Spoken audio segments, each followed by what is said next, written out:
எங்களுடைய மக்கள் என்று படுகின்ற அவலங்களுக்கும் அவர்களுடைய நீடித்த நிலையான வாழ்வுக்கும் அரசியல் தீர்வு என்பது சமஸ்ய அடிப்படையில் அமைய வேண்டும். அந்த அமைவதற்கான வழிகள் எவ்வாறு இருக்க வேண்டும் என்பதை இந்த அரசாங்கத்துடைய நிலைப்பாடே ஒரு இனப்பிரச்சனை கிடையாது.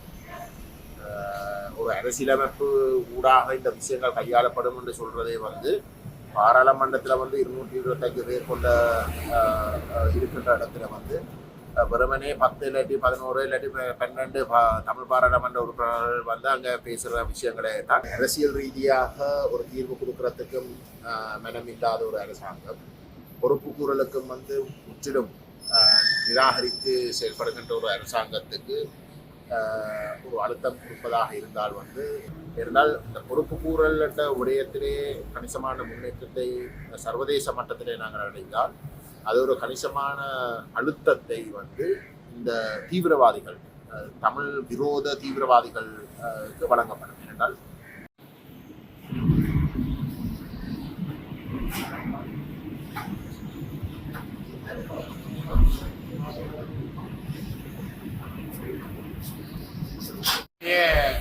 ஆசிய பசிபிக் பிராந்தியங்களுக்கான அமைச்சராக பணிபுரிகின்ற கத்தரினா அவர்களை பிரித்தானியாவினுடைய இலங்கைக்கான தூதுவரையும் நானும் தமிழ் தேசிய மக்கள் முன்னுடைய பாராளுமன்ற குழு தலைவர் பாராளுமன்ற உறுப்பினர் கஜேந்திரகுமார் அவர்களும் இன்றைய தினம் யாழ்ப்பாணத்திலே சந்தித்தோம். மிக முக்கியமாக பொறுப்பு கூறல் விடயம் தொடர்பிலும் தமிழ் மக்களுக்கான ஒரு நிரந்தரமான அரசியல் தீர்வு தொடர்பிலும் இன்றைய நிலப்பாடுகள் என்ன, இன்றைய அரசாங்கம் கொண்டிருக்கின்ற செல்நறிகள் செயல்பாடுகள் தொடர்பிலும் கேட்டறிந்து கொண்டார்கள். தமிழ் மக்களுக்கான ஒரு நிரந்தர அரசியல் தீர்வு என்பது எவ்வாறு அமைய வேண்டும், அவர்களுக்கான பொறுப்பு கூறல் எவ்வாறு இருக்க வேண்டும் என்பதை மிக தெளிவாக கூறியிருக்கின்றோம். அதே நேரம் அந்த விடயங்கள் தொடர்பிலே அதிகமான தரிசனையோடு அவர்கள் விடயங்களை ஆராய்ந்து கொண்டார்கள். நாங்களும் எங்களுடைய மக்கள் என்று படுகின்ற அவலங்களுக்கும் அவர்களுடைய நீடித்த நிலையான வாழ்வுக்கும் அரசியல் தீர்வு என்பது சமஸ்ய அடிப்படையில் அமைய வேண்டும்.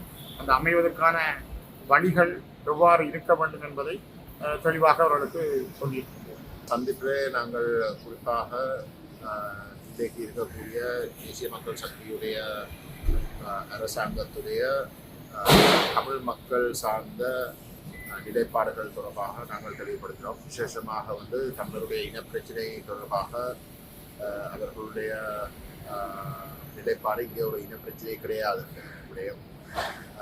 அந்த வகையிலே அவர்களுக்கு தங்களுடைய தேர்தல்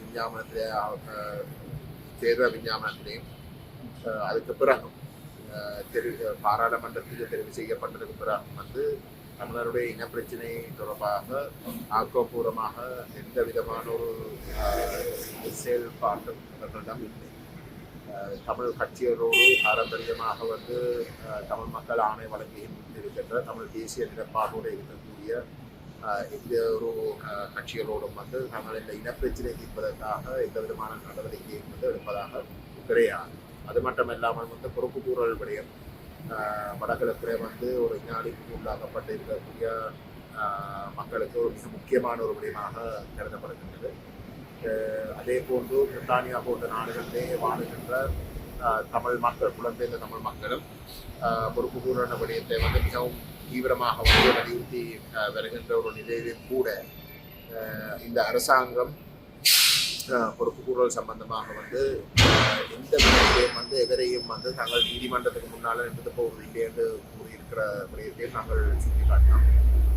அந்த வகையிலே அரசியல் ரீதியாக ஒரு தீர்வு கொடுக்கறதுக்கும் மனமில்லாத ஒரு அரசாங்கம், பொறுப்பு கூறலுக்கும் முற்றிலும் நிராகரித்து செயல்படுகின்ற ஒரு அரசாங்கத்துக்கு ஒரு அழுத்தம் கொடுப்பதாக இருந்தால் சர்வதேச மட்டத்தில் பிரித்தானியா போன்ற நாடுகள் பொறுப்பு கூறலையாவது மிக இறுக்கமாக முன்னெடுக்கிறதுக்கு சர்வதேச மட்டத்தில் முன்னெடுப்பதற்கு முன்வர வேண்டும். விசேஷமாக இலங்கை சர்வதேச குற்றவியல் நீதிமன்றத்துக்கு கொண்டு செல்வதற்கு அவர்களுடைய பிரித்தானியாவுடைய முயற்சி தீவிரப்படுத்தப்பட வேண்டும். அதே போன்று யூனிவர்சல் ஜூரிஸ்டிக்ஷன் அந்தந்த நாடுகளிலே இந்த ஒரு இனப்படுகொலை, மனித குலத்துக்கு எதிரான குற்றங்கள், போர்க்குற்றங்கள் போன்ற விடயங்களுக்கு சந்தேகிக்கிற நபர்களை வந்து தங்களது நீதிமன்றங்களில் வந்து வழக்கு தாக்கல் செய்து முன்னெடுக்க வேண்டும் என்ற விடயங்களை நாங்கள் வலியுறுத்தினோம். இருந்தால் இந்த பொறுப்பு கூறல் என்ற விடயத்திலே கணிசமான முன்னேற்றத்தை சர்வதேச மட்டத்திலே நாங்கள் அடைந்தால் அது ஒரு கணிசமான அழுத்தத்தை வந்து இந்த தீவிரவாதிகள், தமிழ் விரோத தீவிரவாதிகளுக்கு வழங்கப்படும். ஏனென்றால் அந்த தமிழ் விரோத தீவிரவாதிகள் கூடுதலாக வந்து இராணுவத்துடைய உறுப்பினர்களாக இருக்கிறோம், அல்லது வந்து அந்த இராணுவத்துடைய செயல்பாடுகளை போர் காலத்திலே வந்து செயல்பாடுகளை மிக தீவிரமாக ஆதரித்த அரசியல் தலைவர்களாக இருக்கிறோம். அவர்கள் நேரடியாக வந்து கொள்கை ரீதியாக கூட அந்த போர் நடந்த முறை சம்பந்தப்பட்டவர்களாகவும் இருக்கிறோம். ஆகவே அப்படிப்பட்ட நபர்களுக்கு எதிராக வந்து இந்த போர்க்குற்ற, மனித குலத்துக்கு எதிரான குற்றங்கள் மற்றும் இனப்படுகொலை போன்ற விசாரணைகள், சட்ட விசாரணைகள், நீதிமன்ற விசாரணைகள் முன்னெடுக்கப்படுகின்ற பொழுது அவர்கள் தமிழர்களோட ஏதோ ஒரு வகையில் வந்து ஒரு புரிந்துணர்வு வருவதை ஊடாக மட்டும்தான் அதில் இருந்து தப்படாமன்ற ஒரு மனோபான்மை உருவாகி அவர்கள் தமிழருடைய இனப்பிரச்சனை விஷயத்திலேயும் வந்து ஒரு ஒரு தங்களுடைய மோசமான நிலைப்பாட்டை மாற்றி கொள்றதுக்காகவும் சில வழியில் வாய்ப்புகளை ஏற்படுத்தும். அப்போ எந்த விதத்திலே முன்னேற முடியாத இந்த சூழலில் சர்வதேச மட்டத்தில் வந்து இந்த பொறுப்புக்கூறல் விஷயமாவது முன்னெடுப்பதின் ஊடாகத்தான் அந்த மாற்றங்களை செய்யலாம் என்ற விஷயத்தை வந்து நாங்கள் நானும் அந்த விடயத்தை மிக ஆணித்தரமாக வந்து முன்வைத்தேன். அதே போன்று பாராளுமன்ற உறுப்பினர் திரு ஸ்ரீதரன் அவர்களிடம் வந்து அந்த விடயத்தை தெளிவாக சுட்டிக்காட்டினேன்.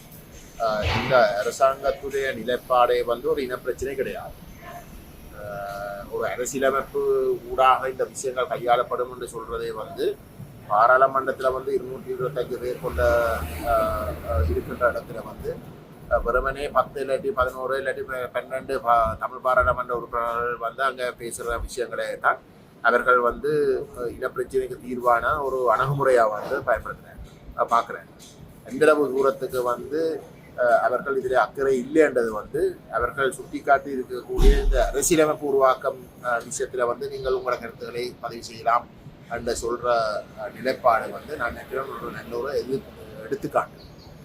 இந்த விடயத்தை நாங்கள் மிக தெளிவாக அமைச்சர் அவர்களுக்கு வந்து நாங்கள் சுட்டி காட்டியிருந்தோம்.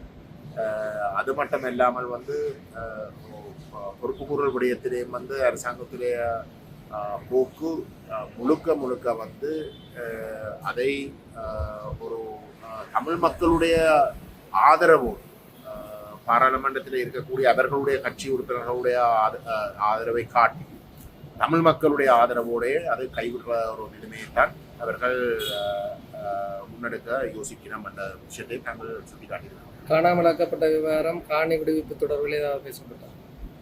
அதில் வந்து இந்த இடைமாற்று நீதி என்ற விடயம் சம்பந்தமாக பேசப்பட்ட பொழுது அந்த விடயங்கள் விசேஷமாக வந்து OMP அலுவலகம் மற்றது ஆஃபீஸ் ஃபார் ரெப்பரேஷன்ஸ் என்ற விடயங்கள் பேசப்பட்டது.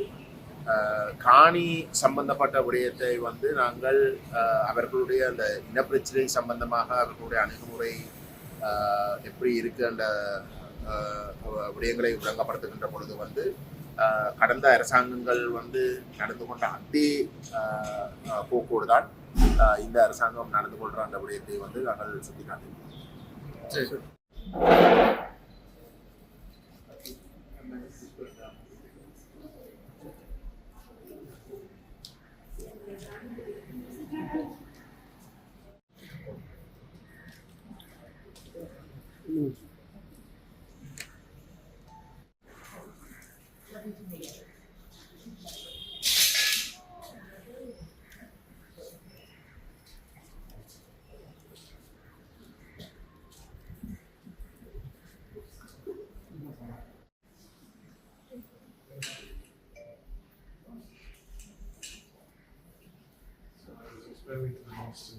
Very important building.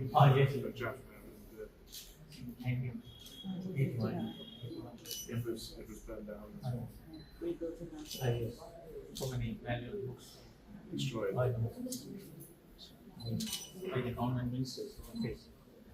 They were responsible. In those days, there were. Yes.